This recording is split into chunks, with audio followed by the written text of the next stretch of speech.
today we're gonna do the mechanical concept, a light beam break detector. So come on over here and we'll see how it works. We've got two holders over here, and one of the holders holds a flashlight and the other one holds a mirror.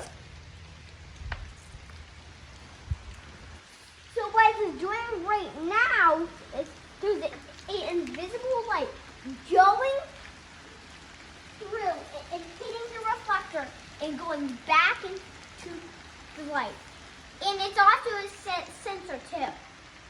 And it says, yep, I can see the light beams. So we're gonna close the garage door, and when I wave the wiffle ball back, we'll tell me something will happen. Let's see what will happen.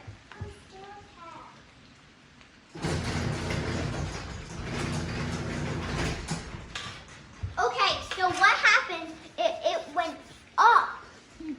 So the reason why is because the sensor did not see the beam. And that means that something must have hit the beam and it did not bounce off the reflector and back.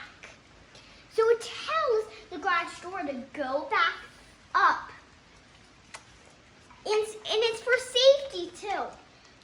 Like if you're closing a garage door and like a child runs or dog or cat, it'll go back up because that means that the child, dog, or cat went under it and it has to go back up, and it's for safety. And bye, and we hope you liked the video.